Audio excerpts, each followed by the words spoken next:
Hello and welcome. You're with timesofIndia.com. I am Akash Dasgupta. Let's talk about the match that will be played in IPL 2023 on Friday, the 28th of April. A single match day. Match begins at 7:30 p.m. IST as usual. And this is a game which will be played in Mohali and will feature the home team, the Punjab Kings. And they will be taking on another team which hasn't won the title yet, the Lucknow Super Giants. The big difference, of course, is that Punjab have been playing for a really long time, so right since the beginning of the league, and the Lucknow Super Giants joined the IPL fold only last season in 2022. Now, the good news as far as the weather is concerned in Mohali is that there will be only about a 1% cloud cover in the evening, no rain expected whatsoever.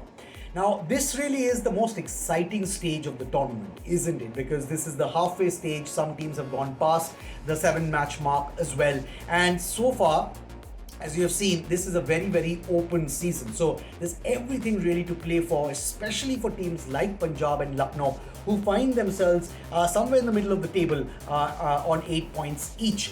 Now, this is the second meeting of the two teams this season. In the first match that was played between these two teams, Punjab eked out a narrow 2-wicket win after making really heavy weather of chasing down 160. KL Rahul scored 74 in that match. Sam Curran took 3 wickets, and also Sikandar Raza chipped in with 57. Now, so far, if you look at the home team, they have played 7, won 4, lost 3, so they sit on 8 points and they're coming off a win. But before I talk about their last match, I wanted to talk about the big talking point as far as Punjab is concerned, and that is Shikhar Dhawan going to be back?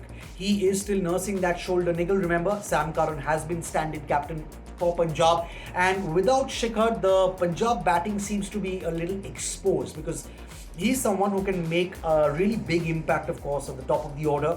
He can drop anchor and bat right till the end of the innings. He can provide that death overs flourish, whenever needed. And so Punjab will really be hoping that Shikhar is back for this match, and if not, then very soon after that.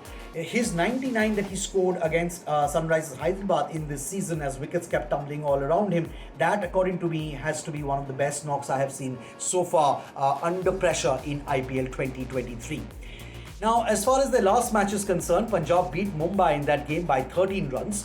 What really worked for them in the batting department was that almost everyone contributed. Sam Curran, who was the stand-in captain, made 55. He was the highest run scorer for Punjab in that game. And also numbers 1 to 7, everyone chipped in. There were 4 scores of 25 and more, and that helped Punjab get to a big score. 214 for 8 is what they posted. One of the concerns for them is Liam Livingstone with the bat. He's someone who can be a game changer with the bat.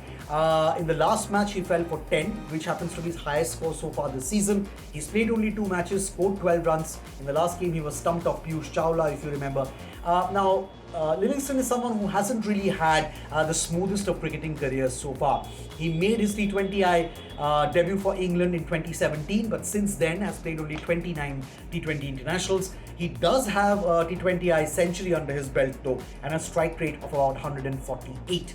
Another very interesting thing about Livingstone, which not a lot of people will know, I'm sure, is that he can bowl both leg spin as well as off spin. And he did in fact bowl in the last match as well.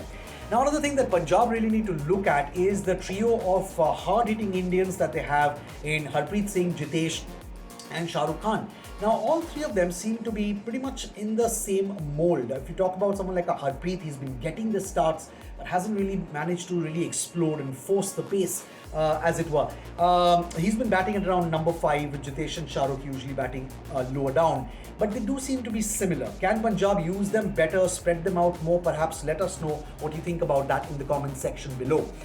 In the last game, Sam Curran, who was the stand-in captain, he used as many as 7 bowlers, including himself, of course.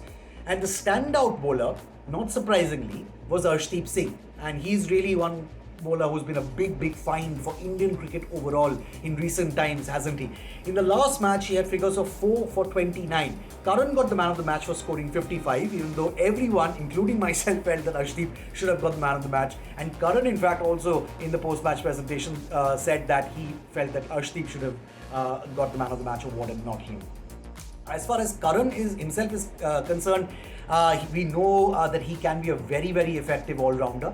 But I wanted to talk about his captaincy, and that is something that has been appreciated by a few people because he's been captaining in the absence of the injured Shikhar Dhawan. Tom Moody, former Australian cricketer, is someone who has lauded Sam Curran and especially his really good leadership skills. Now, as far as Punjab is concerned, they're returning to their home ground. The last match that they played in Mohali, the last match played this season at this ground, Punjab lost to RCB by 24 runs in that game, and they couldn't chase down 175. If you remember, Mohammad Siraj took 4 for 21 in that game and was man of the match. Now, against the Lucknow Super Giants, if they chase, they do have to do a much better job than they did in their first meeting, especially if they are chasing anything in excess of, say, 170. Now, this is the stage where Punjab really need to win 2 to 3 games on the trot and become solid playoff contenders. Similar to what the situation Lucknow find themselves in.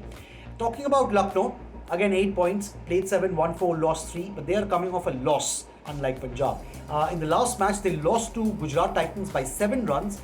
And in that game, incredibly, they failed to chase down 136. It was, of course, a very disappointing loss for KL Rahul and company, that too in their own home ground of Lucknow.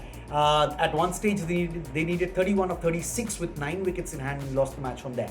Now, what they did well was, of course, in the bowling department, they managed to restrict Gujarat Titans to just 135.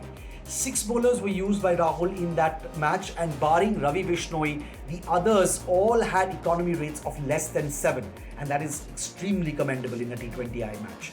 As far as the batting is concerned, Rahul scored a 61 ball 68 in that game, and he was criticized for dropping anchor too much and not forcing the pace. They couldn't, remember, chase down 136. Numbers 4 to 7 for Lucknow combined made just 11 runs, and most of them are big name players, the likes of Puran, Badoni, Stoinis, Deepak Hooda. Rahul's form with the bat overall has, is I would say good news for LSG because he's getting the runs, but the team really needs to score more runs in the power play overs. And Rahul, being the opening batsman and the captain, he really needs to lead from the front in that aspect. He needs to get more runs in the power play, something they haven't managed to do very well so far. And if they can do that, things could change for them. As far as the verdict for this match is concerned, I think I'm going to go with Punjab for this game, especially if Shikhar Dhawan is back.